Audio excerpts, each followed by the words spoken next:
Hello, everybody, and welcome again to another summit from Global Live Speakers Talk. We're here today for a very special summit. Last month, we celebrated our 30th summit. Today, we're on our 31st, but not just that, we have a absolutely formidable group of women to speak to you today. Incredible lineup, because today we are talking about women's empowerment. So it is a very, very special episode. And I'm so excited about the speakers that we have coming up for you today. We have coming up in the lineup, we have Dr. Julie Radlauer. She is an inspirational TEDx speaker. We've got Nicole Harvick, an energy healer and author. We've got Kia Lee Poe, a dynamic success resources speaker. And we have Daone Remmidy. We have Coach Remmidy with us. She is a transformational speaker, and Stefani Havel is a captivating keynote speaker. And if I did not mention, then I've left the best till last. Luana Bradford is also here with us speaking today about women's empowerment. So without further ado, I am going to tell you a little bit about Global Speakers Talk. If you've not seen us before, please go and check out our YouTube channel, and it will give you everything that you know. We encourage inspiring speakers and seasoned speakers to come and join our community to help each other to grow and to find their voice. And me, I'm Lisa Marie. I'm your host for today. I am hosting this Global Live Speakers Summit, and I am in fact a qualified primary school teacher of 26 years. I'm also an early years specialist of 3 to 8 year olds. I'm a parent consultant and mentor, an online tutor, digital course creator, artist designer, children's book illustrator, and I'm also a speaker. But with the speaking, I advocate for others to share their own voice and their truth. And I strongly believe that we should all be sharing what we know and we learn from others, and not to keep it just for ourselves, to give that gift back. It's not for us to keep it. So that's how I feel about speaking. And that's why I try to inspire others to make sure that they are sharing their message with the world. Now, without further ado, I am so proud to be involved in Global Speakers Talk. And I just wanted to tell you that I have a magazine article coming out, which actually tells my story of the journey of public speaking in my life. And I cannot thank GST enough for helping me to find my voice. So if you want to find out more about us, we've got the website, check it out. But I am so glad that I'm here today hosting with you. And without my story and without GST being there right at the beginning of my journey and giving me the courage to speak out for what I believe in, I would not be here today hosting on this virtual stage amongst such esteemed guests. So I'm very, very grateful. The first speaker we have today on our stage here is Coach Remmidy. And she is the founder and CEO of Speak to Heal Unlimited and Speak to Heal Academy. She uses her skills and her incredible story, her life story of adversity, resilience, and triumph to empower and inspire audiences to take the brave actions in their own lives and in their communities. She transformed her pain and her purpose into her purpose. And as a riding leader and advocate for sexual violence prevention, a healing wellness coach, and a survival counselor, as well as a seasoned keynote speaker, she is healing through holistic wellness, spiritual intuitive practices, introspective reflection, LP theory, past life regression, and survival. She is no stranger to a life of emotional and psychological trauma. Early in her life, she endured several years of sexual abuse at the hands of a family friend. And later, in foster care, she developed distrust and traumas from adults who demonstrated unhealthy, disruptive behaviors and aggression. She has recently also overcome infidelity, grief, depression, and breast cancer. Her vision is to become instrumental in healing our world of trauma, grief, abuse, and colorism. She's coaching others to speak to heal.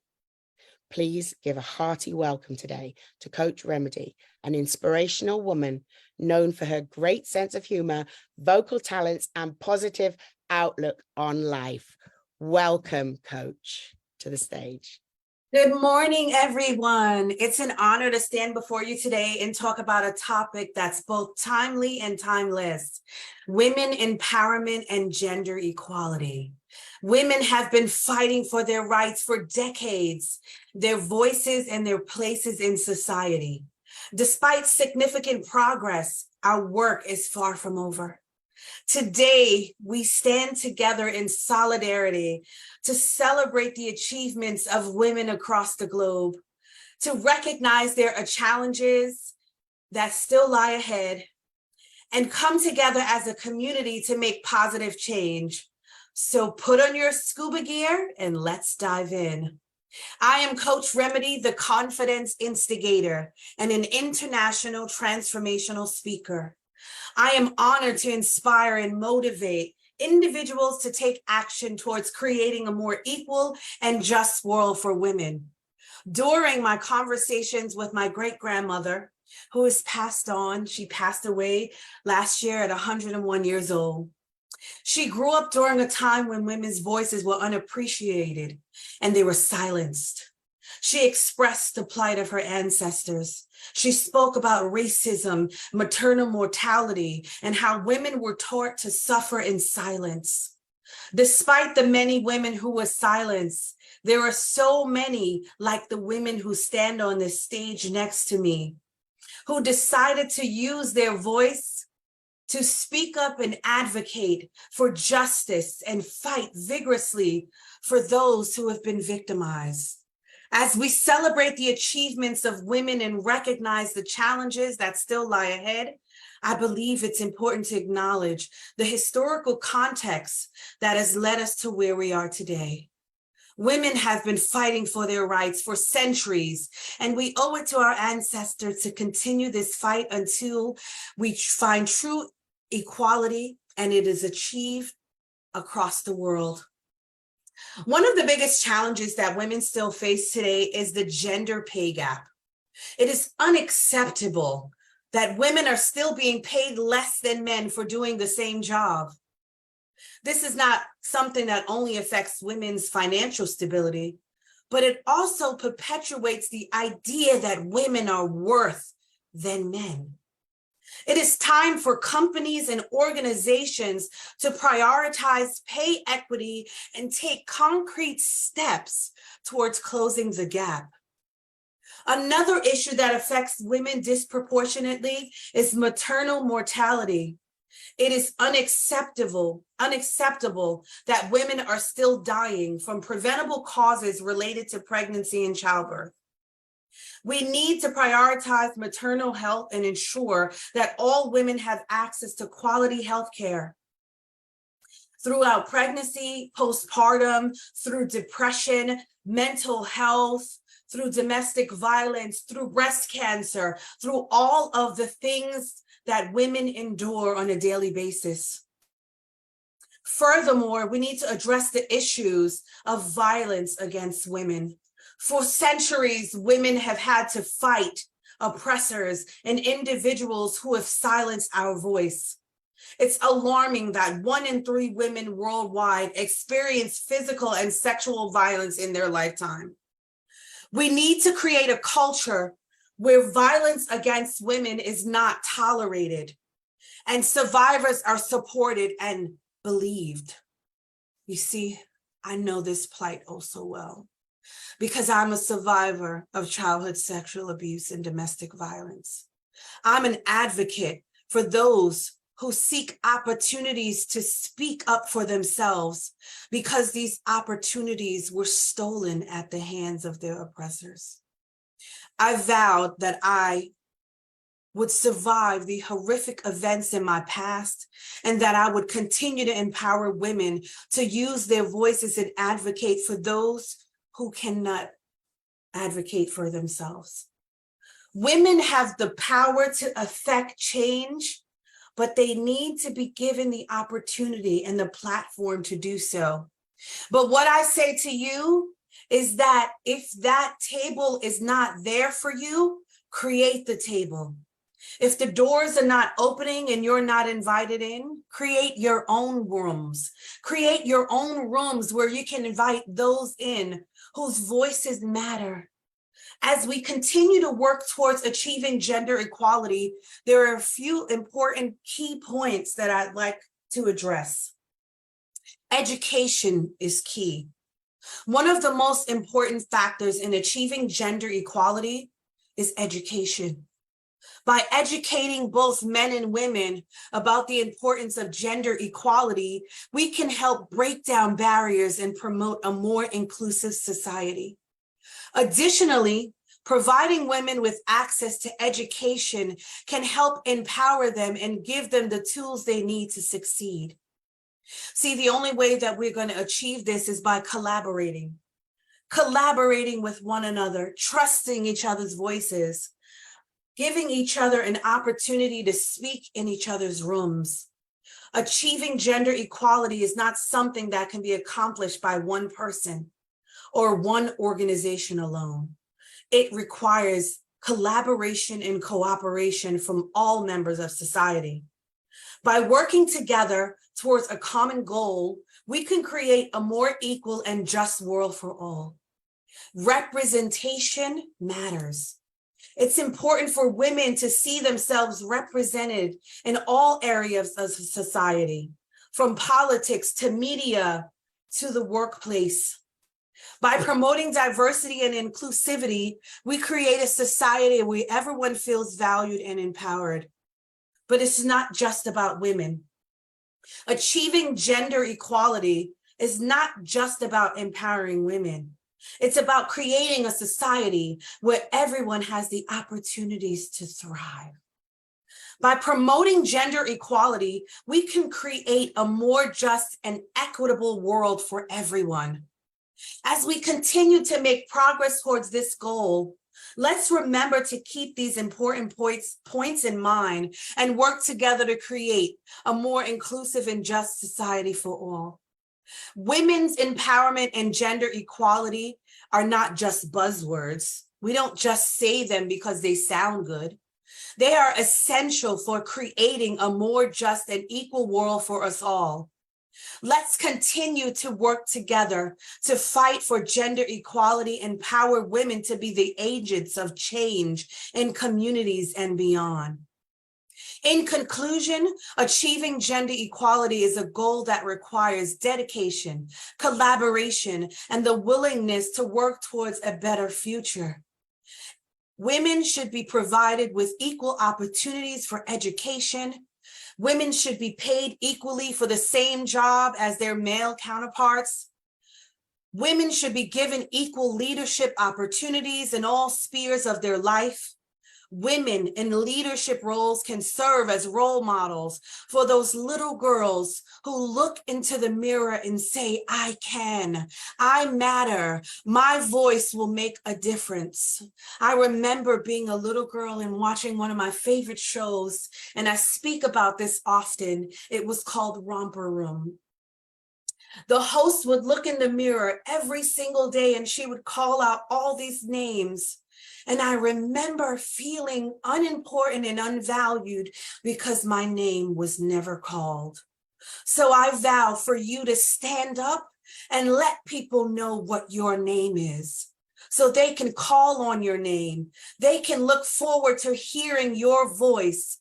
It's time to speak, to heal. Let your voice be heard, because you are important, you are empowered, and you matter. This is Coach Remmidy with Speak to Heal, and I'm so grateful that my voice is able to be heard, because yours is too. Now let's work together collectively to make a difference in the world. I yield the mic. Wow, incredible. Thank you so much. That was really a great way to kick off our summit today. Really, really powerful statements that you made there, all wholeheartedly agreeing with you, and I'm sure in the chat as well, very enthusiastically alongside you. And I think it's about working together, like you said. It's about collaboration. No one person can do it by themselves and make that kind of difference in the world, but together we can collectively do something to make change. Thank you so, so much for sharing your ideas. At Global Speakers Talk here, we like to bring a community together like yourself, who believe that there is something that we can do as a family. And so this is why we encourage people to come along and join our Facebook community so that they can practice sharing their voice if they're frightened to go on the camera, or they can share their much bigger message if they are a seasoned speaker, and help others to do so as well. So thank you so, so much for sharing all that wonderful, wonderful wisdom with us to kick us off this morning. And I am going to move to our next speaker that is coming up on the stage. But before I do, I would love to ask our panel if any of you would like to raise your hand, and if you have any questions to ask before I move forward. I know some of our speakers may not be here at the question and answer session at the end, so I wanted to give the opportunity to put some questions through. We've got some great comments coming through, super powerful. You know, people are really enjoying what you're saying. So true. So thank you very much. And I am excited now to introduce to you a lady who is a leading expert in the social influences of mental health. It's Dr. Julie Radlauer, Doerfler. She uses her experience to create impact within communities, systems, organizations, and individuals. She has a collaborative, creative, curious approach as she strives to educate while utilizing unique avenues, including media, stage production. What else does she use? Let me see. She uses video production, podcasting, and writing. She has got extensive experience in behavioral health, public health, and organizational development for more than 25 years. And she speaks internationally. And I have personally watched her incredible TEDx Miami speech on social support and social connectedness, as well as other powerful talks she's made. We'll put those links in the chat so that you can watch these. I highly recommend them. Her research on structural racism in the behavioral health field has led to the development of a national curriculum designed to create more equitable systems. Meet this incredible, innovative woman who is passionate about addressing behavioral health challenges in communities, Dr. Radler. Welcome to the stage. Thank you. Thank you.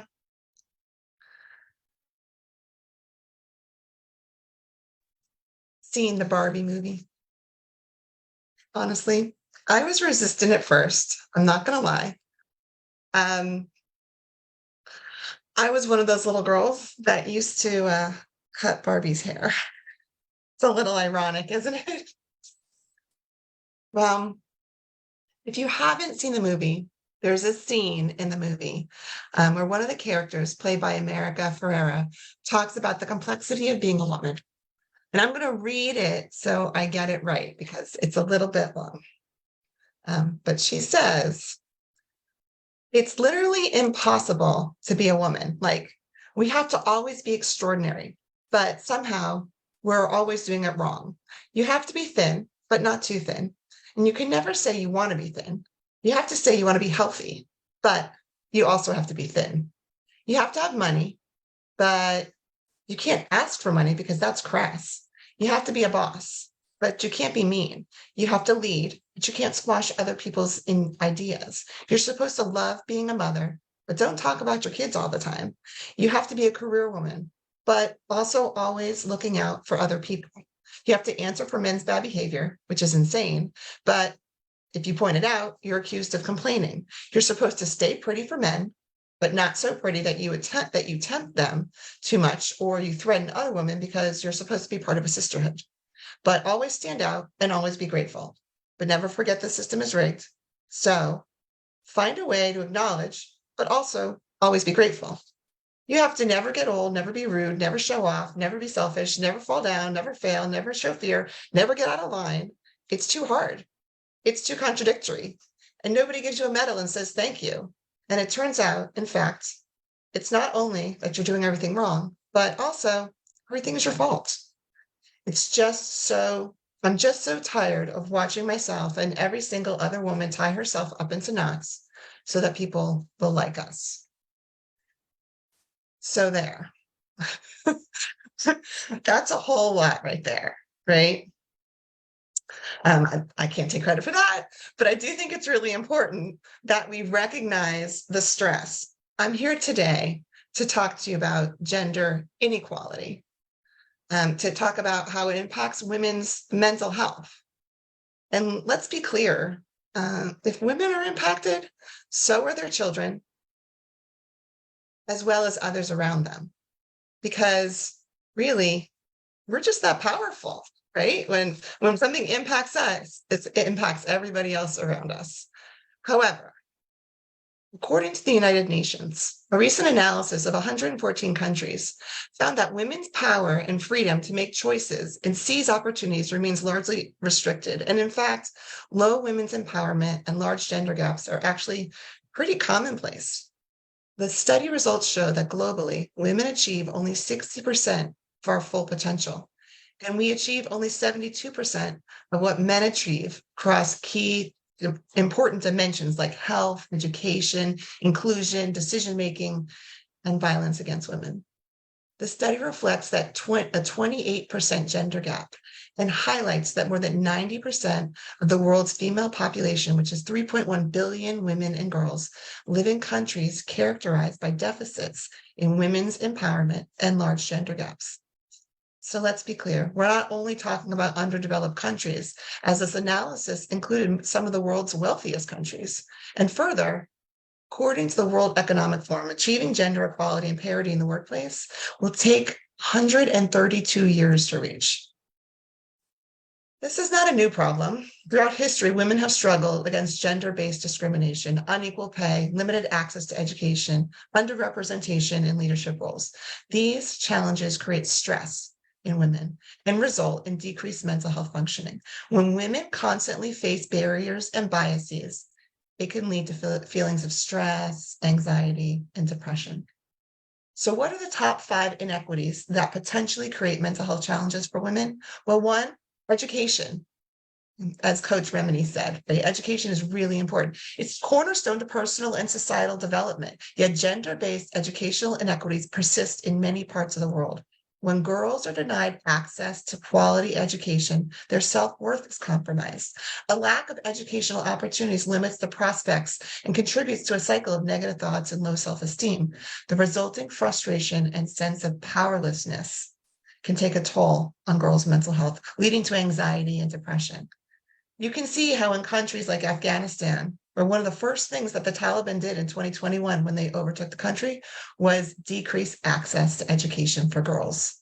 And there's an amazing TED Talk about the bravery of an Afghan woman when she really promoted how they can continue to teach girls even in the face of, what was happening in her country.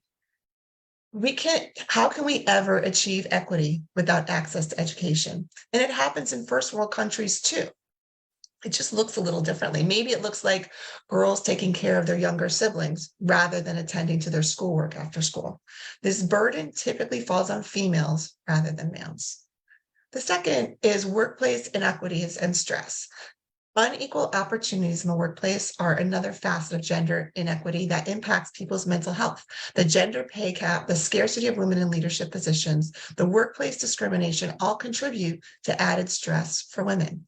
Constantly feeling undervalued, underpaid, unfairly treated leads to chronic stress, anxiety, and feelings of resentment. It's a constant battle against systemic biases, and it erodes mental well-being, leaving us emotionally drained.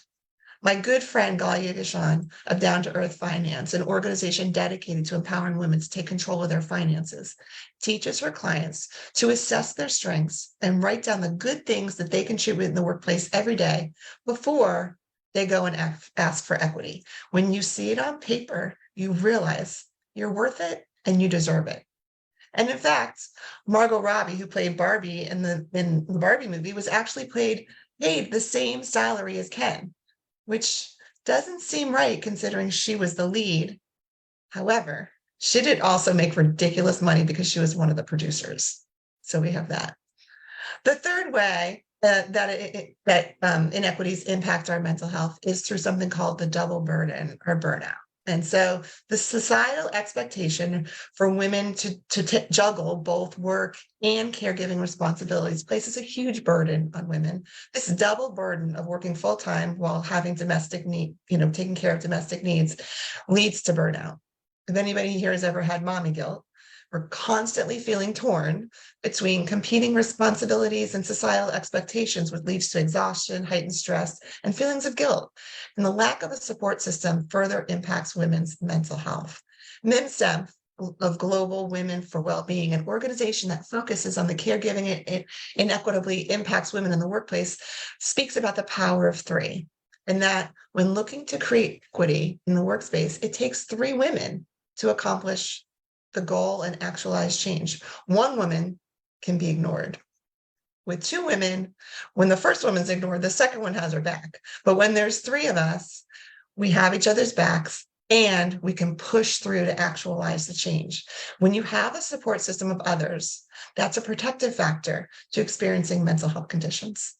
The fourth, which also Coach Remmidy mentioned, was access to reproductive health and how reproductive health and stigmatization impacts our mental health. Access to reproductive health services is crucial for women's overall well-being. However, gender inequities often hinder access, leading to anxiety and uncertainty about family planning. Stigmatization of women seeking reproductive health care only makes it worse, deterring people from accessing the help and the support that they need. It not only affects our physical health, but it also takes a toll on our mental health as we grapple with fear and shame and isolation. Consider a working woman who's in love and becomes pregnant. She must decide to either have the baby, which will impact her ability to work and earn money, or not have the baby and deal with the fact of the path that she chose. The man, he can just walk away from the situation. And while he was 50% of this situation, he created 50% of the situation, he's the privilege of choosing to be 0% of the solution. It's the woman who's left with the responsibility. While it's an amazing gift to have children, it also impacts gender equity, potentially people's mental health. And the fifth and final aspect I want to focus on is the intersectionality and amplified inequities. It's important to recognize that gender inequities do not exist in isolation. They intersect with other forms of discrimination based on race, ethnicity, sexuality, socioeconomic status.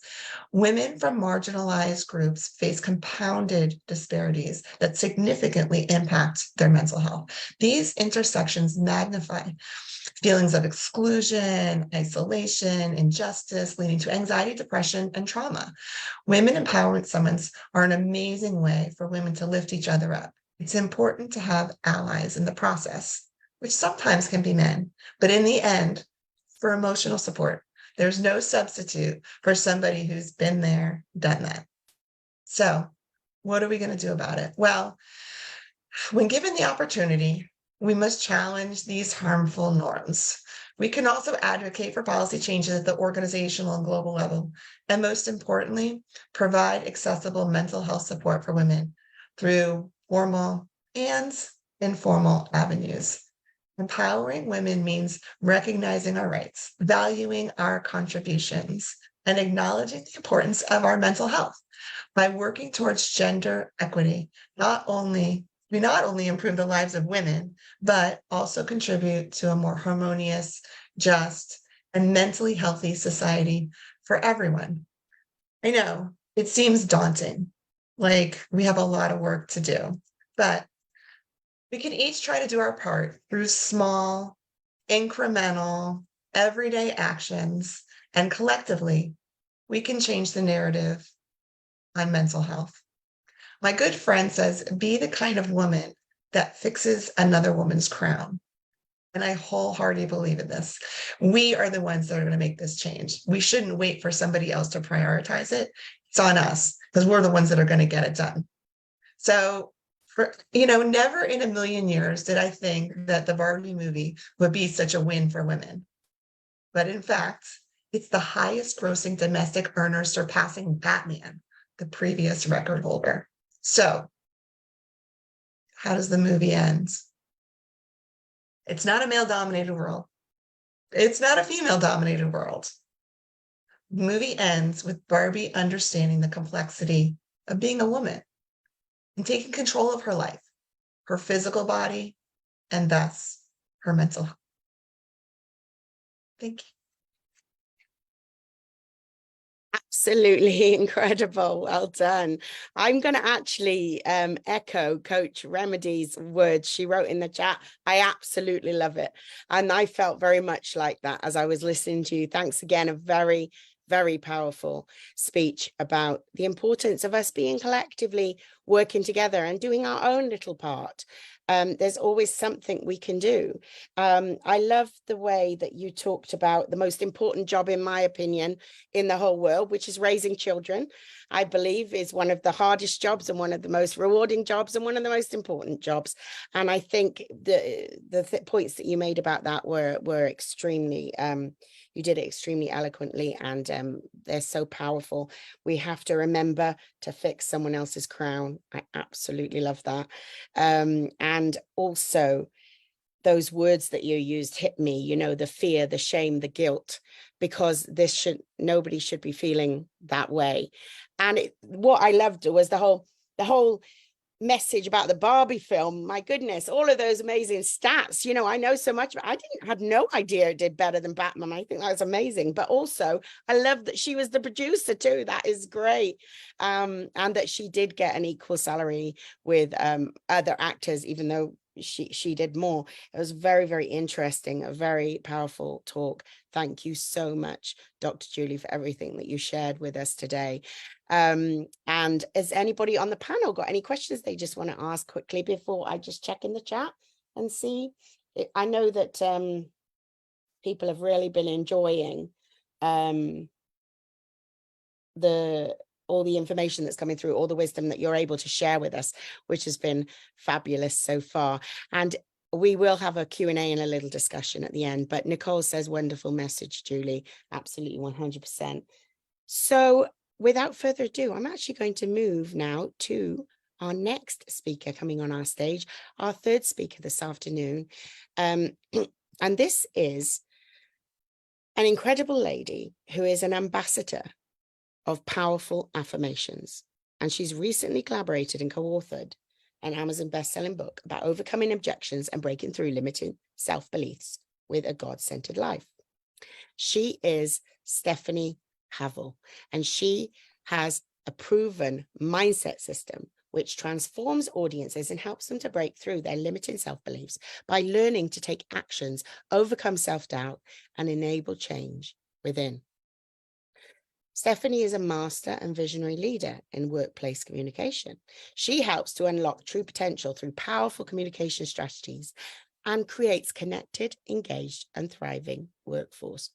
Please welcome to the stage today this incredible woman who is passionate about empowering others through affirmations. Without further ado, here's our next speaker, the lovely Stefani.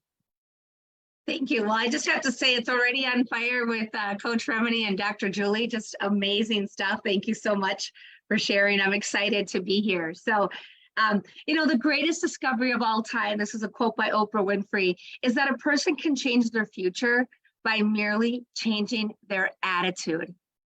So did you know that positive self-talk can play a significant role in your life to overcome challenges and build resiliency when you're faced with adversity and difficult situations? Do you oftentimes find yourself feeling stuck or held back in life? Maybe unsure how we're going to move forward. Is it possible that there's limiting self-beliefs that are holding you back? Negative thoughts and mindsets can prevent us from realizing our full potential and achieving success in all areas of your life. And many of us encounter challenges and setbacks in our day-to-day lives. But I like to say setbacks are a natural part of life, but they don't have to define you. You can come back from a setback. So some of us can maybe think of a time where, you know, we held ourselves back because we had limiting self-beliefs or doubts. We thought, nah, maybe I'm not good enough. You know, the buzzword in today's society is imposter syndrome. I'm not like the others. And I could say I went through it myself, even on this talk. I'm seeing these esteemed speakers and I think, I don't know, I can't, I should back out. I'm not going to be good enough. And I really want to encourage us to, when we start having those beliefs and thoughts coming into our head, you can change those. You can rewire your brain and change the way you're thinking. I like to just say, imagine waking up every day with a deep sense of confidence and purpose, knowing that you have the power to overcome any obstacle that comes your way. The one thing that's more powerful than a snooze button is your ability to wake up every day and say, today I choose to be amazing. Right? So I want to share with all of you the importance of maintaining a positive outlook and using affirmations to rewire your thinking. So by embracing this affirmations, resilience, to infuse it in your daily talk. So using affirmations daily to embrace those setbacks and opportunities for growth and being able to emerge stronger and more determined to achieve your goals. One of the things they said is picture your mind as a garden. So you want to water it with self-love, nurture it with positivity, weed out the negativity, and then watch the flowers grow for success and happiness. Watch those flowers bloom in your mind. So daily affirmations can become a foundation for your mindset, and it allows you to live your best life, or I like to say living life at a level 10.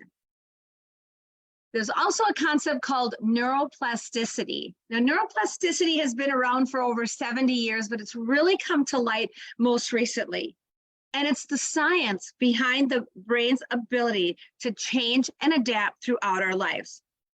What neuroplasticity means is that the brain can form new connections between cells and reorganize existing ones.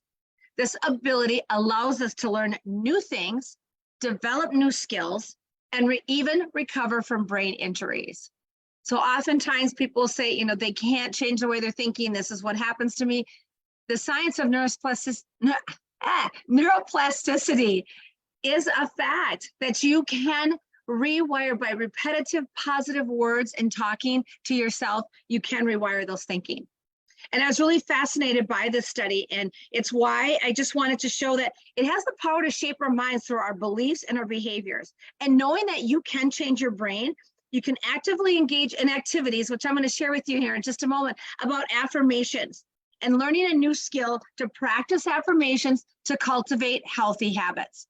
Because when you repeat affirmations, what you're doing is when you're repeating them, you're reinforcing positive thoughts and beliefs, which in turn can help reduce stress and anxiety. You can train your mind to focus on the things that matter most in creating and cultivating a positive solutions-focused mindset. And I have leveraged the science of neuroplasticity and neuro-linguistic programming numerous times throughout my life. And I want to just share a quick story with you about how these affirmations or this mindset system that I'll share with you has helped me numerous times throughout my life. So back in 1987, I was a junior at the University of Minnesota, Duluth.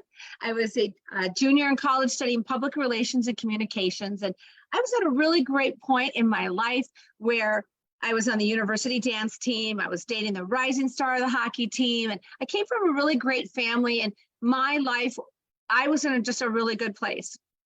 Well, an unfortunate situation, it was a Sunday afternoon and I was getting ready to study for my finals, and I was running around my house and I was getting ready to walk out the house, out the door. And there was a knock on my door and a police officer came to my door. And I thought, oh, I was parked on the wrong side of the street.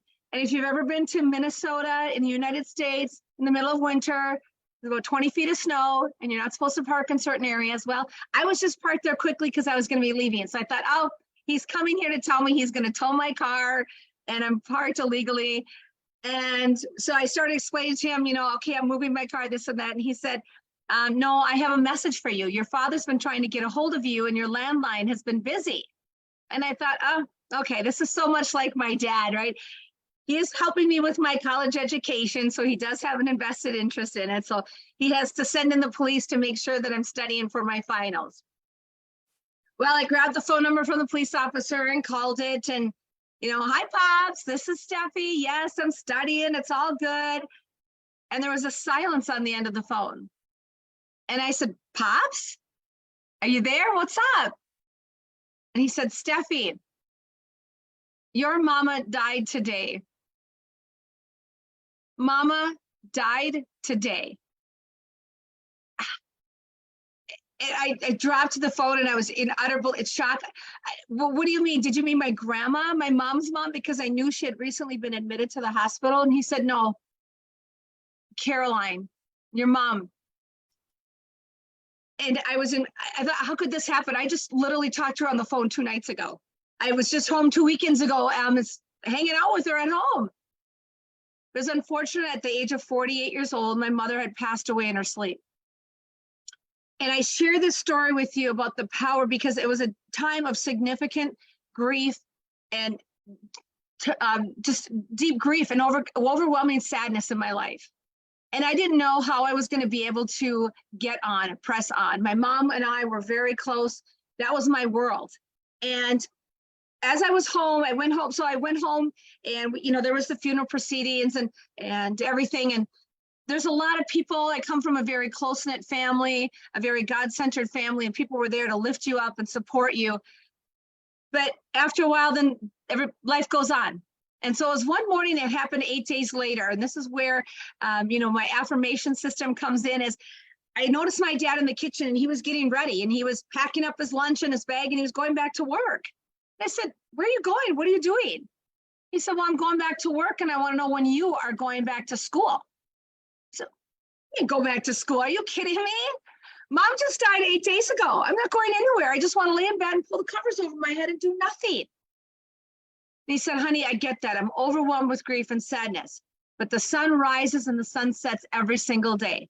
And every day you have a choice. You have a choice to get up and do something with your day and make a difference in your life, or just go back to bed and do nothing and let this beautiful life that you've been given pass you by. I said, but I don't know how. I don't know. I don't feel like I have the strength. I don't have the energy, the mindset to pull it all together. I don't know how to get through this. I've never suffered such a tragedy in my life, and I don't know how I can do this. And so my dad kind of leaned in close to me and he said, Stefani, do you know who you are? I mean, who am I? He said, no, who is Stefani? I don't know. I'm a 19-year-old college student whose mom died. Okay. That's me. That's my situation. That's how I'm going to that's what's going to define me, and just leave me alone. And he said, no, I understand our hearts are broken, but this situation doesn't define you. You are my daughter, Stefani. You are a strong, talented, energetic, fierce, amazing, never quits, inspiring young woman. And what my dad did is, if you can see how I spell my name, is he took words and phrases of affirmation and aligned them with the letters of my name and made my name my affirmation statement. My name was my powerful statement. And he said, when you can't get out of bed in the morning, I want you to wake up and I want you to believe it, that you are strong. And you are going to get a college degree and you're going to get a career because you are talented, and you will find the energy and you will fight through this, girl, because you are fierce. And I think you are amazing. You've never quit. You've never quit before, and you're not going to quit now. And you're inspiring. You're inspiring to me, and you're inspiring to other people. And that's how I want you to live out your life. Every day, I want you to get up and say these words to yourself. And so that's what I would encourage and say to all of you is we need to start talking to ourselves and stop listening to ourselves. We listen to all these doubts and fears and complaints and negativity in our head. But when you start talking to yourself and you believe it, you can achieve it. I've had people say to me, you know what? I want that level 10 life. I see that, like I say that for myself. I see all these people. I want to live that level 10 life. If you want to live a level 10 life, you need to wake up each day believing that you are a level 10 person. And it starts with you talking to yourself. Or another acronym that I like to say is FLY, which is first love yourself. And when you can start out your day first loving yourself and stating those words and creating that affirmation statement, because it's your name, it's who you are. There's other Stefanis in the world, and many of them may spell their name the same way, but they're not going to choose those same words and phrases. It's how you want to show up for yourself every day. Who do you want others to see you? How do you want to feel empowered and ignited to start the day and go on with your life? And I've given this presentation many times, and I've had so many friends tell me. I have my friend Amanda, and her D was, she's a damn good mom. And so you can use these phrases. I had a friend, Deborah, who was really struggling to just feel joy or happiness in her life. It was, if I get this job, then I'll be happy. And if I just, maybe if I lost a little weight and got in better shape, I could be happy. And, if I was in a relationship or dating somebody, I'd be happy. And I said, Deborah, you have to be accountable for your own happiness. So that's what she chose in the last letters of her name, her AH. She was Deborah, she was determined. But at the end, her AH was, she's accountable for her own happiness. And to this day, every day she has her name on her phone screen. She has it on her mirror, on her nightstand. And every day she gets up and she's determined, she's enough, she's brilliant, she's overcoming, she's resilient, and she's accountable for her own happiness. And she said, by repeating these words and phrases every day, she's come to believe it. That's that science of neuroplasticity. When you say these words, you look at yourself in the mirror and you tell yourself who you are and who you want to be and how you're going to show up. And you can rewire your brain. You can break through those limiting self-beliefs, overcome those self-doubts, and become that level 10 person. But you have to believe it. You have to believe it and own it. And they're your words. They're the words that you chose for yourself, not that somebody else. And you can ask friends. I mean, it is fun to do an exercise like this with other people, and ask them, how would you describe me? Or maybe you do this for your spouse or your partner or your kids. And it's amazing when you do this with young. I don't personally have children, but I have 12 nieces and nephews, and I've done this exercise with them. And it is so empowering for these kids to say these words, to think, wow, my niece thinks she's marvelous. She's exciting. My nephew, he's extreme. He's next level. Such amazing words that these people come up for themselves. And then it's so great to see them, right? It's, how's my next level nephew doing? And right? How is magnificent, marvelous Marlena doing today? My lifelong leader, right? All those amazing words you can say to them. And so I just want to encourage all of you, you can create an affirmation statement. If you have the ability to text, you can text the word sparkle to the number 26786. That's 26786, and text the word sparkle. And you can get my guide, an affirmation guide, so you can create your own name affirmation statement. And really, really encourage you to do it. Take some time to think about it. It's okay to Google or chat GPT your words and phrases, but I want to encourage all of you and make you feel empowered to make your name who you are, how you want to show up, and every day believe that you are that level 10 person and living that level 10 life. Thank you. No, thank you. That was absolutely incredible. Massive round of applause from the gallery of speakers we have here on Zoom, and the same sort of appreciation in the chat as well.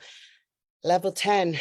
Who wants a level 10 life? I absolutely loved it. You know what I loved particularly as well? So many messages there. The neuroplasticity thing, you came back to it after talking about the absolute power of that transformation and what it does and how you can get it through those affirmations.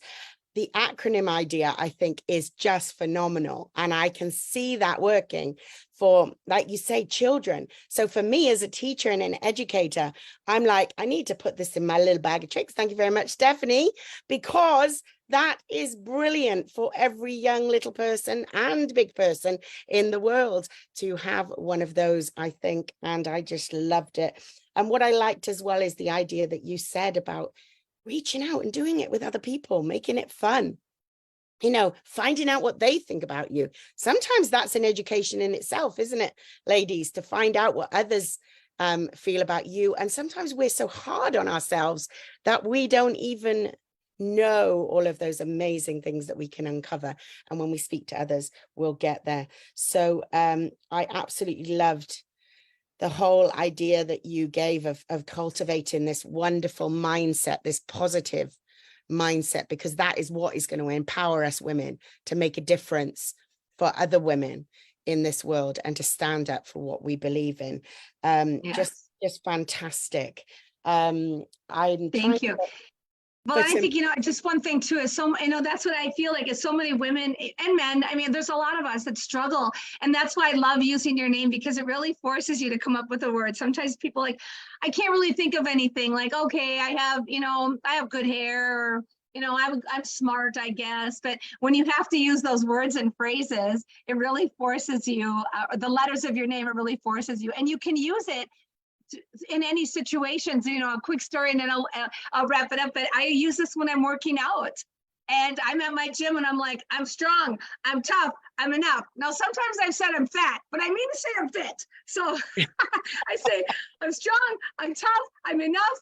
I'm not fat, but I'm fit. I'm awesome. I'm not quitting, and I got this. Sometimes my eye is just, I got this. So that's where it's great too, is you can come up with a group of words, and maybe depending on your situation. But again, because it's your name and those letters of your name, you can rifle through those affirmations and use it and transpose it into different situations. But have your friends and family help you out. Absolutely. You'll be just flattered and honored to hear these words of encouragement that people think about you. Thanks. I love that you jumped in and said that, because now my mind's thinking about all the other ones. You don't limit it to one, and put a rap to it, put a tune to it. I mean, have fun with it. My goodness, brilliant. And the thing is, I'm thinking about the mirror technique now, where you can, every morning you can look at the mirror and you can say your affirmations. And some people just feel really uncomfortable about that. They're just like, I'm just not 100% with that.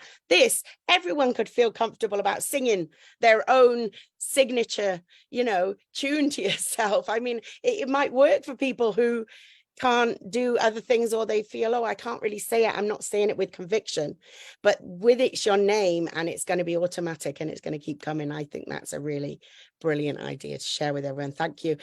Dr. Julie has written here, amazing. Thank you for sharing your story and inspiring others to get through challenging times. I love your passion and your ability to share actionable tasks. Absolutely, 100% agree. Yeah, your words have power, Kia Lee said, and I think everybody here collectively agrees that the fly was absolutely brilliant. It was a good one too, to have that acronym. We've got being you and showing up for you is your superpower, says Coach Remmidy. Believe more of what we tell ourselves, that what is actually true. Yes, it's true. And that's what you said about the neuroplasticity, isn't it? Over time, you're just going to be able to believe it. So fantastic. And everybody was mentioning as well about how inspirational your dad was when sadly your mum passed away. I'm terribly sorry that happened to you. I also had a parent die when I was a similar age to you, so I can relate to some of your story, and it is difficult. I'm so glad that your dad was there to put those words of wisdom in. He's a wonderful man, and he's obviously inspired you to become the brilliant, amazing, incredible woman that you are today. So yeah, let's see what else we have here. Gosh, there's so many. I would love for people to as well. I want to take this moment for you all to, I would love for you all to put in the chat, because I know you mentioned, Stephanie, about that phone number. And I presume that's for people who are living in the United States, because you're based in Minnesota, is that correct? So if you have any links that you want to drop in now and share with our community, Julie, please put in about your links to those talks as well, and how people can get in touch with you so that they can get help, or even if they just want to be able to get in touch with you and find out more about what you do, or get to know you. So we would love to have your social media dropped into the chat as well, so that our community can get in touch with you and also ask questions beyond this summit today, if there are any more.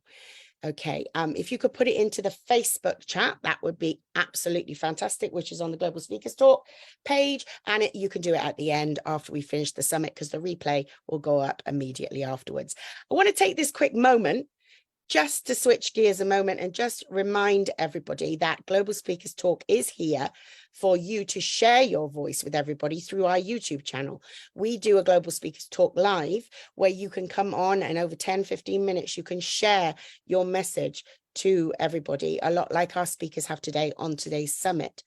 So we would like to welcome you to learn more about that from our website, www.globalspeakerstalk.com, and to be on GST live on YouTube. Would be fabulous to see you there. Now, we are only just about halfway through. Unfortunately, we might be one speaker down because unfortunately somebody did have to leave.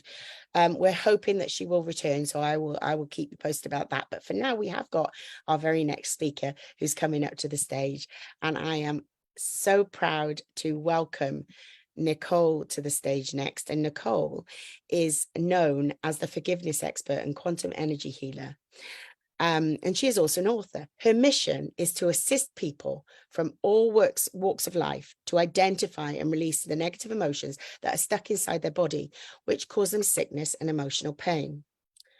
An example of what she has accomplished was helping a 55-year-old woman identify the exact moment that she started to feel unworthy and unloved. She was only 18 months old. And she firmly believes that by understanding and practicing forgiveness in your healing journey, you'll be able to free yourself of the painful memories that are holding you back from your life of emotional freedom. Next on our GST virtual stage is this multi-talented woman who is certified in Reiki, meditation, hypnosis, sound therapy, cellular memory retrieval, and Ho'oponopono. I knew I'd say that wrong. Put my teeth back in, sorry, EFT. It's Ho'oponopono. EFT. I still said it wrong. The amount of times I've said that perfectly. But anyway, Nicole, I would love for you to come and join us now and share with us more about your take on empowering women and equality.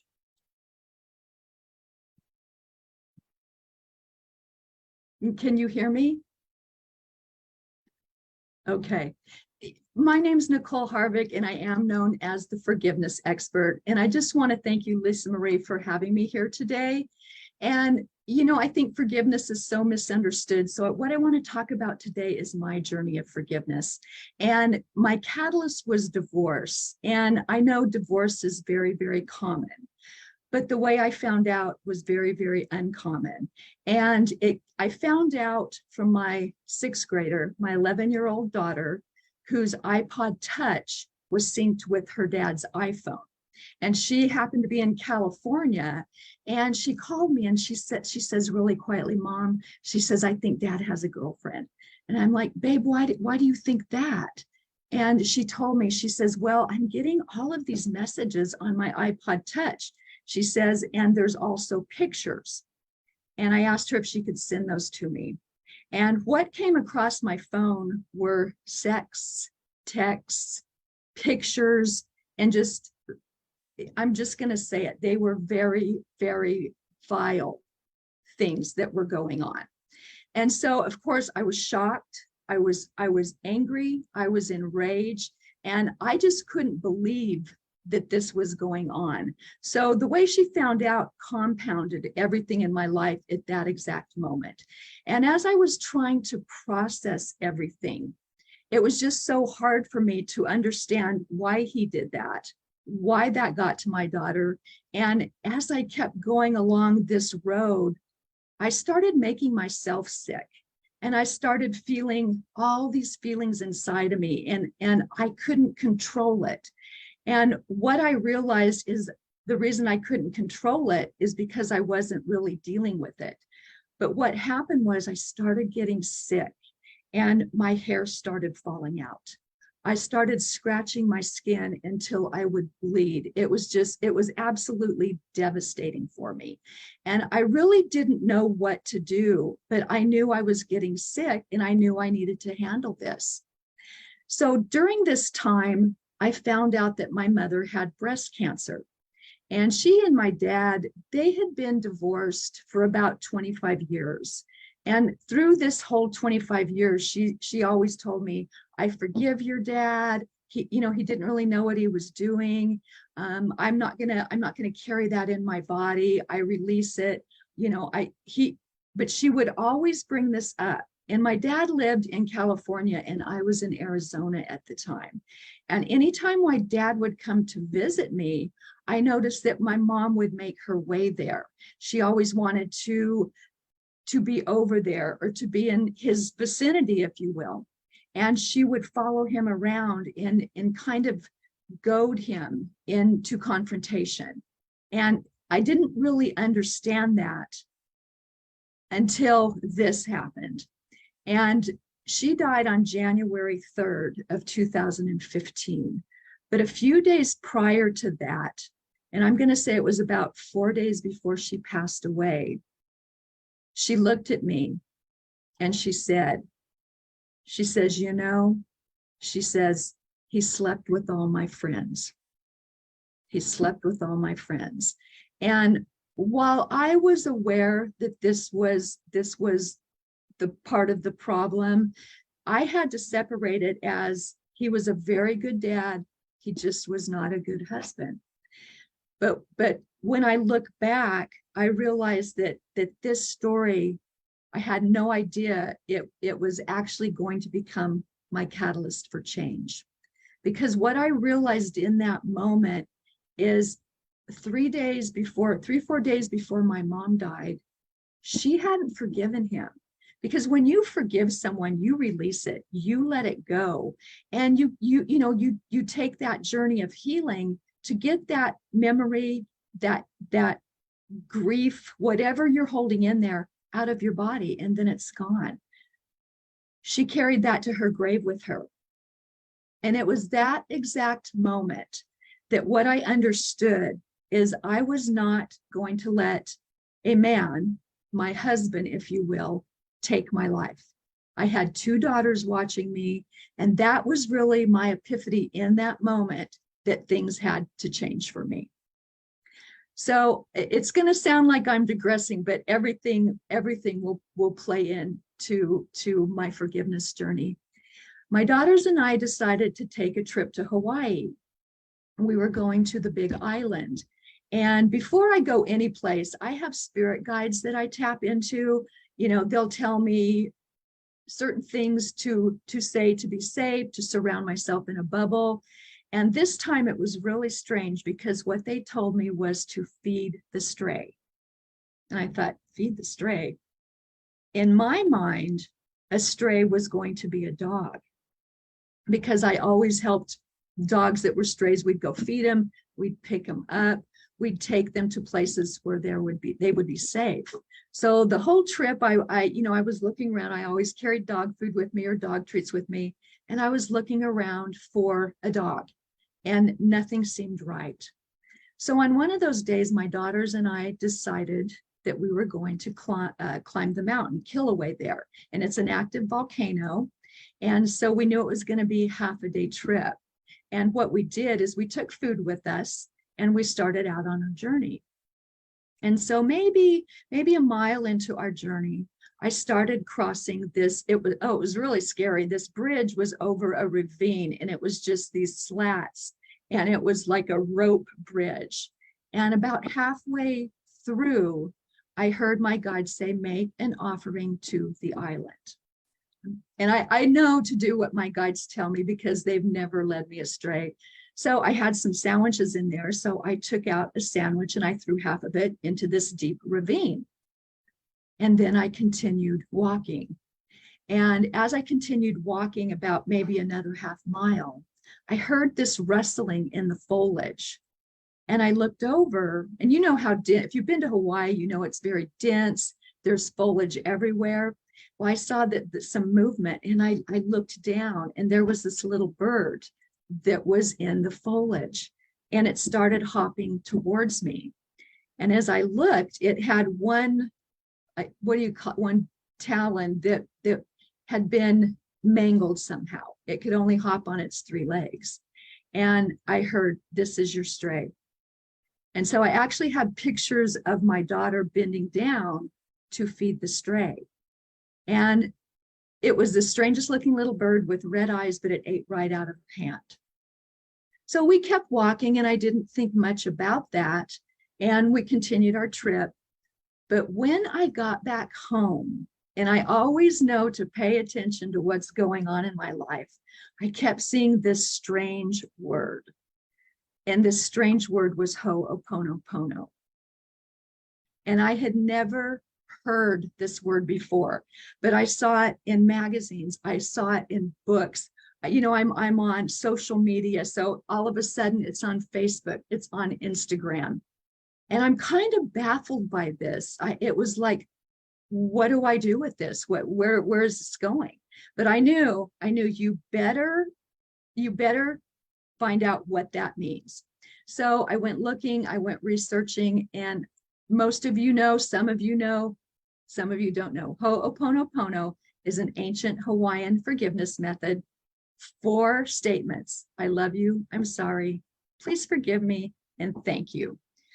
My first thought was, this is free, this can't work. I've been to counselors, I've joined groups, I've talked about it, and nothing was getting me over that hump of the despair that I was feeling from my divorce, from my mother's death. And I just heard, just try it, just try it. So I thought, okay, I'm a meditator and I know how to meditate. So what I started doing is every night before I would go to bed, I would lay down with my hands on my heart, because that's your true center. And also right before you go to sleep, it's a very interesting time because it's usually a theta state of mind. And when we're in that state, things are downloaded into our subconscious. So I would just lay there every night, and I would, with my hand on my heart, and I would envision my soon-to-be ex-husband, and I would think of myself, and I would just say, I'm sorry, I love you, please forgive me, and thank you. And I did that over and over and over. I don't even know how long I did it, but it was a couple of weeks. And all of a sudden, I had this strange feeling of everything melting away, of my anger growing less and less, my guilt growing less and less, rage disappeared. There was still an element of sadness because it's not something you just snap your fingers and do, but I felt everything melting away. And all of a sudden I started feeling peaceful. So of course I continued that. And it was like all of a sudden, all of those feelings, those negative feelings in my body, turning into more powerful feelings of self-love, feelings of positivity, feelings of I'm worthy, because I felt unworthy for so long. I felt guilty that he cheated on me. And all of a sudden I thought, no, this happened, but this is not who I am. So I released that. And my hair started growing back. My skin stopped itching. And all of a sudden I seemed to have a smile on my face, a little more than I used to. And I started feeling good again. And when you start feeling good, you start working out again. You start greeting people again. Most of all, you start to smile again. And that for me was one of the biggest things, because I could feel that smile in my body. I felt like I was making so much progress. And through that forgiveness method that I use, I started thinking about something, and that something was self-love. And for me, I never thought that I could love myself. But what I realized was, well, I love my kids. I love my parents, my siblings. I even love my dog. Probably love my dog more than anyone, but just saying. But I started thinking, well, if I love all those people and I've got that capacity, why don't I love myself? And that was something that I never realized was a thing.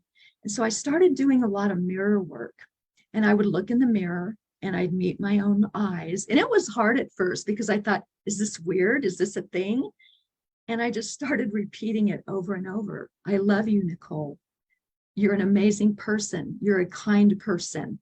And just like Stefani says, very positive affirmations. And there is so much power in words, but there's also a vibration in words. And when you talk about love, happiness, harmony, and joy, what's happening is those are very high vibrational words, and those start acting within your body and within your field. And what they do is all the words that I used to use, like sadness, anger, guilt, rage, you name it, all my negative go-tos for a very long time. what happens is those high vibrating words vibrate those low vibrating words out of your system. And all of a sudden, I thought, you know what? I'm a good person. I help people. I love people. I want to do more. But right now, I'm just going to concentrate on loving myself. And I want everyone to know that is not a selfish thing. Self-love is so important, because if you can love yourself, you can pass that on to others. And it was through the Ho'oponopono, through the self-love, that I really started regaining my power. And I thought to myself, if I can do this through everything I went through, and I know everyone's been through so much themselves, whether it's the death of a mother, spouse, divorce, whatever it is, we've all been there. But it just dawned on me that I can be vulnerable. I can tell my story, and I can help other people navigate this path of self-loathing, this path of hate, and you can turn it around, and you're going to be able to stand in your power. You're going to be able to help others. You're going to create an atmosphere of love and teach others how to do it. And honestly, once I got to that moment in my life when I realized how important forgiveness was, you're doing it for yourself. You're not doing it for others. People think you have to talk to the person, tell them you forgive them. You don't have to tell them, because your mind is so powerful, it goes out to the universe. You don't have to look at them again, or you don't even have to talk to them again. And once I realized that, the release was so huge and so emotional. I can tell you right now, I have been on this journey for almost 10 years, and this is something I will never stop doing. This is something that just resonates within my heart. And I am so grateful that you allowed me to share my story, that you allowed me to stand here in my power and have others listen to what might be just an epiphany for them and their catalyst to change. Thank you so very much. Thank you, Nicole. And I'm also very glad that you were here to share that story. What an impactful message that you've given our community and shared with us today. That one about self-love, it's the oxygen mask again, isn't it? You can't help others until you've filled your own cup, and that's such a powerful message. And then you can pass on what you have learned and help others to be able to do what you once thought was the impossible. And this is the thread that is going through all of our speeches today. It's about making those little changes, which then turn into big transformations, which can make the huge difference in our lives. And I'm so glad that we have the chance to hear speakers like yourselves, all of you today on the stage. You, Nicole, you've just spoken so brilliantly, because it's so important that you get that message out, that there is help, because we only have to ask for it, and it's there, and you can find a way. And I think that's a really powerful part of what's been said today. I really love what you learned about the Ho'oponopono thing, when I didn't actually know that much about it, and I didn't know about the 4 statements, but I actually think that's very powerful for people who want to take a route to forgiveness, that they've had that opportunity to hear your wisdom today. So thank you for that. And the high vibrational words, we all know, you put what you put out comes back to you. What Always. You say, they're so much stronger than those negative ones, and they can, negate them, and to the point where we're not even saying them anymore. So thank you so much. And thank you for allowing me to be vulnerable today. That was something that I never was. I hid and buried everything. And the ability to just speak freely and be accepted has helped me tremendously. So thank you for that. Oh, it's our absolute pleasure. And I think that being vulnerable is what everybody wants to see from a speaker when they come and share their story, because it allows others to know that they can do it too. So very, very powerful as well for doing that. I've got a message here from Coach Remmidy. I'm so full of appreciation for all the ladies here. We've got so many comments going through. Everybody is so appreciative of everybody so far who's spoken and everything that you shared. I always love at these summits hearing different people talk about the very same topic, but yet everybody has something new within their speech that brings it all together to bring a wonderful amount of wisdom from different angles, from different life experiences to the table, so that our listeners can take what resonates with them and that they can also reach out to you. So again, just to let the audience know, if you are watching the replay, please put #replay and do connect with those that have resonated with you today when you've heard their speech. Let's see what else we've got here. I've got some being you and showing up for you is your superpower. Forgiveness can also be seen as a spiritual and psychological vitamin. It's a very important topic. Thank you so much for being here. Very, very lots of appreciation here in the chat, and you can check that out later on. We do have our next speaker coming up today on the stage. Thank you so much again, Nicole. We have got possibly our final speaker for today, because unfortunately, we were supposed to have Luana join us. However, she has had to step out due to a family emergency, and we'd like to keep her and her family in our prayers, because she has had to rush away, and we hope that she'll be able to join us on another occasion and share her message. But for now, we are going to go to Kia Lee, who is coming to the stage now, and she is our final speaker, closing us out for today's summit. And she is a passionate advocate for personal growth and excellence. She's an international speaker and co-author of the Amazon best-selling book, Extraordinary: Strategies to Live an Exceptional Life.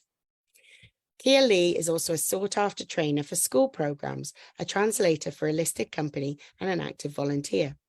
And being bilingual, she has been able to study and extract wisdom from both Eastern and Western philosophies. She has combined and distilled all these principles and insights into a unique system of quantum breakthrough for continually achieving new levels of success in life, turning adversities, into possibilities. Let's give a very big warm welcome to the GST stage, our last speaker today, this formidable woman who delights in bringing out the best potential in others and seeing them achieve their breakthroughs and successes. It is Kia Lee. Thank you, Lisa. Hello, everyone. Wow, I'm amazed by all the speakers and totally mesmerized by the messages and the wisdom you have shared. And it's actually almost midnight over here in Singapore, but I'm still wide awake and excited learning from all of you. So my name is Kia Lee, and thank you, Global Speakers Talk, for inviting me to speak among these amazing speakers. Today, I'll be sharing some stories and reflections on this topic of empowering women. So as you can see, I am Asian, born and raised in Singapore, which is actually very fortunate for me because it sits in a geographical location that is between the East and the West. And I grew up amidst a community which is multicultural, multi-races, multi-religion, and multi-languages, which happens to open up a lot of perspectives, opportunities, and possibilities for us. But when I was young, I only spoke Chinese and a local dialect. So I didn't understand English at all. Then on the first day of my school, imagine my horror as a young girl because I totally could not understand what my teacher was saying. She was an Indian lady who didn't speak Chinese, but luckily she could communicate a little bit in my dialect. But eventually, being in one of the best education systems, I managed to become effectively bilingual and even eventually became a translator for a listed company. So this is the first point that I want to illustrate. The importance of environment. Put yourself in the right environment and surround yourself with good people who uplift you, who empower you to progress. So however, there is external environment and internal environment. So sometimes there are circumstances in our external environment which we cannot control or change. For example, I used to feel like, life is so unfair. Why was I born a girl and not a boy? In ancient Asian families, sons are sometimes valued more than daughters. They carry the family name and they continue the family line. Whereas daughters, once you are married, you are not considered part of the family anymore. So I had this notion from a very young age. There are benefits reserved for boys. There are things that boys can do and girls cannot, correct? But yet, wouldn't that be true vice versa? In fact, as a woman, there is so much that we are capable of. And we are individuals and not mass-produced robots, right? So we each have different abilities and strengths, and that's what makes life interesting. We don't have to compare ourselves against others because we are not the same. That's why we can contribute to the world in our own ways and complement each other, working in synergy. So equality, whether it's gender or in other areas, it's not just about being the same or doing the same task at the same speed with the same strength. We may not have the same physical strength as men, but we can build inner strength and the capacity.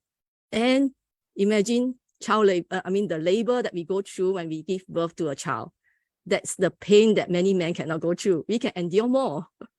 Yeah. So ultimate equality is about everyone having access to opportunities, and more importantly, about being able to look inwards and see our own possibilities. So if we don't like what we are getting or seeing, if we want something more suitable for ourselves, or if we want something better for the world, we have the power within us to create. For example, do you need to find your community? Do you need to build new skills? So this is my second point. With the focus shifted inwards, ultimate equality is in turning our adversities into assets. Because we have experienced something, that means we have the first-hand experience of overcoming those challenges, and we become the best advocate. So our scars in life become our unique power. For example, because I came from a background of poverty, I learned how to manage my money and invest. From an introvert who was always trying to hide from public view, I overcome my fear to speak in front of thousands. And when I had kids, I was committed to support them to become their best self, whether they are born a boy or a girl. So because I had no idea how to be a good parent with all my flaws and imperfections, I kept learning. So my son's story was, he was unmotivated when he was young. And then right now, he's actually doing his master's. He got a scholarship for his university, and he even graduated with first-class honors and was on the dean's list. And I was not even on that. I was never a scholar, never on the dean's list. As for my daughter, I would like to share a story about her.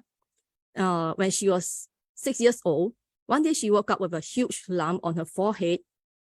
And I was so scared. We rushed her to emergency and was told that after several tests, she had a very serious immune disease.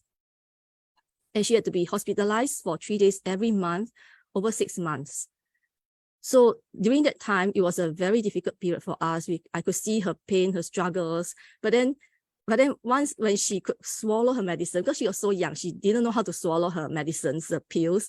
And one day she could finally manage to swallow one. She was shrieking in excitement. Yay, I did it. So I told her, yes, this is the spirit, is celebrate every small win. And I didn't want her to feel like she is a victim, but she is a victor in life. Because after all this ordeal, she can become a stronger person, a more compassionate person. So there's one line that I wrote for her in a letter for her to read when she was older. She is now 14 years old and she has read that letter. So this line I always remember is, if you cannot live an ordinary life for now, then live an extraordinary one. So I'm glad that because of this philosophy in life, she has managed to achieve awards and medals in multiple talent areas. So with your new skills that you learn in life, put them to good use. You don't have to be perfect to start helping others, and you don't have to be the best, but you can put in your best and support others to become their best. So in summary, get into a supportive environment, both external and internal, or create that for yourself. And we can all overcome challenges and break through our limits, one step at a time, one day at a time. So after listening to so many inspiring speakers today, I will end with one question. What is one action that you will take to move you in the direction that you want to go? Thank you very much. Amazing, Keely. Thank you so much for that. And thank you for your question, which I am going to actually let the panel have a think about. What are you going to move forward with? What action are you going to take from today? And also, I put that question out to everybody else here listening live on Facebook, or if you're watching the replay. How are you going to make that change? Remember, just as Keely mentioned to us, it's those small steps to celebrate. And working with children, we know this, that with the little ones, we often say, we're going to celebrate every little step towards their achievements. And we do, but we forget as grown-ups, we need to do it too, as adults. And we often forget. We forget to congratulate ourselves for those small steps that we make. And I also loved, Keely, when you were talking about, you know, the stories of your family and how they personally, these things affected them. And that thing that you taught your daughter about, if you cannot live an ordinary life, live an extraordinary one, that really sticks in my mind. That is such a beautiful message to have given your daughter as a mother. And I think it's a lot of people here hopefully can take that away as well with them today. You mentioned about us not being robots and how we're so unique. And this is about finding your people around you to empower you and to make you realize what you are. It goes back to what our speakers have said earlier about making sure that you are reaching out to others and finding out what they think about you, to make sure you've got the right people around you, because it is so important. I always think that things come back down to people, which is why you ladies are sitting here with me today, and I'm sitting here with you, because we're like-minded individuals who know the power of people and being around. And what I loved that you said, particularly Keely, I've loved all of the messages today and the wisdom, but one thing stuck in my mind about you saying that we can all contribute in our little ways, and we're all going to be different because we are unique, and that combination, that complementariness of us all doing our own thing will help us to work in synergy. And I believe that every one of you today has touched on that point about saying how important it is to have other people and to work with them to make the changes that we want to see in the world. So thank you very, very much for that. And I would like to open up the questions before we finish today. If there are any questions to our speakers, and also to invite our guests here on the panel to, if they want to come forward and give any further comments on some of the speeches that they've heard today, or even share some other things that came up as they were listening that they think our audience might take great comfort from and use and find golden nuggets within. So if any of you want to also answer Keely's question, you are very welcome to raise your hand at this time, or unmute yourself and just jump on in and share with us your final thoughts about today's summit. And perhaps you want to share something that you learned from one of the other speakers as well. Who would like to step up first and just give me a summary of something that they are going to do or that they would like to share? Nicole, would you like to say something? I'd love to hear it. First of all, I want to thank every speaker here because I love learning. I know I will be a lifetime learner, and I've learned something from each and every one of you. You know, I will be trying to figure out what my name's going to stand for. I might go see the Barbie movie. I don't know. But it's been just a pleasure meeting everyone. And I really think we're all heartfelt leaders. We lead from our heart. where our truth lies. And I love like-kind people, and that includes you, Lisa Marie. So thank you for having me. And you've picked amazing speakers. I've listened to amazing speakers today. Very appreciative. Thank you very much. Oh, that's so lovely. Thank you for sharing that. I wholeheartedly agree with you. I think we've really had an amazing summit today. Some great, fantastic wisdom. And I can't wait to watch back the replay, which will be on Facebook immediately after we finish this live. The replay will be there for a very short time, when we'll then upload it to YouTube, to our channel. We do have the YouTube Global Speakers Talk channel, which you can go and visit, and you can watch any of our previous summits and this one as well. So I'm looking forward to that. Is there anybody else that wants to share? I see, Stephanie, you've unmuted yourself. I'd love it if you'd share with us.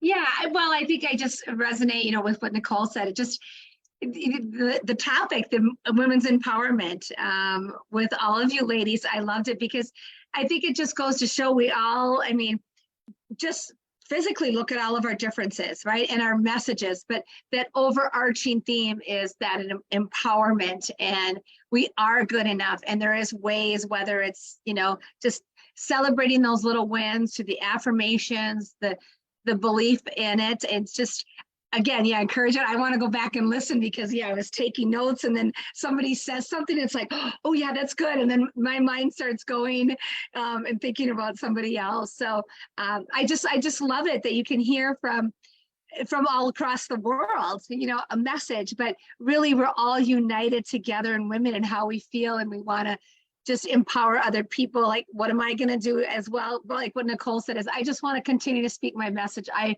truly want people, women and children and men, whoever, to feel good about themselves and know that they are worthy and believe in themselves and live that level 10 life. Wake up every day knowing that you have something to share, you have a message to share, and you are here for a purpose, and you're here for a reason, and let your voice be heard. So thank you again, for this opportunity. I'm superly inspired and can't wait to connect even further with all you ladies.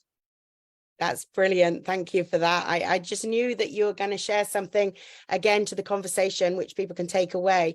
And I'm going to go to Coach Remmidy. Before I do, you made me think of something when you were talking, Stephanie. And it's interesting. I sit here and I host all these amazing speakers month after month on this platform. And I do learn something from every speaker. I can categorically say without a shadow of doubt, there is a message there for me every single time I hear a 10-minute speech. But also there are some very personal ones that I'm almost not expecting. And I hope that our viewers are getting those too, that you get that message that you weren't even looking for within the topic. And somebody says something which grabs you and makes you go down a different way with what you can now change in your life. And back to Kia Lee's question, what's that thing that you're going to do? Because I think after every summit, there's always an action that I'm going to take, or 2 or 3, more than one.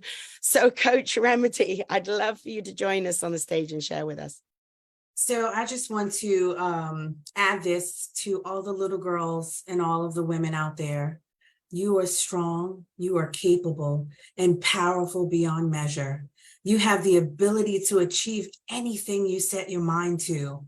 Don't let anyone tell you otherwise. Believe in yourself, trust your instincts, and know that your voice matters and your opinion counts. Empowerment comes from within. So don't be afraid to speak up and speak to heal. Take risks and pursue your dreams. Do not be afraid. Surround yourself with positive influences and remember that you are not alone on your journey. We are here for and with you. Together, we can break down barriers, shatter stereotypes, and create a world where women are treated with the respect and equality they deserve. Keep shining bright and never, ever give up on yourself. Powerful. Thank you. Thank you so much. Resonating applause from the gallery. Applause from the gallery there. That was phenomenal. I think that there's nothing more I can add to this. I think you've all said it all. So I'm just going to leave everybody today with the message, watch the replay, put a hashtag in, but seriously watch the replay and take everything you can from what you've heard, because it has been, again, another incredible afternoon of speaking, or morning, evening, wherever you are in the world. But it has certainly been another one for me to remember. And I am also looking forward to connecting with these lovely ladies and potentially the collaborations and opportunities that we can get from working together. Again, going back to that word about complementing each other. And I always get excited about meeting amazing speakers. And I feel that I'm in a position, thanks to GST, that I'm blessed to have the opportunity to get to contact so many wonderful people like you. So I want to thank you, ladies, for being on our stage today. Thank you does not seem a big enough word, but we are honored and grateful that you agreed to come and speak for us, and that you shared this with our wonderful community. Our community is a family. We are a very unique community of extremely supportive people.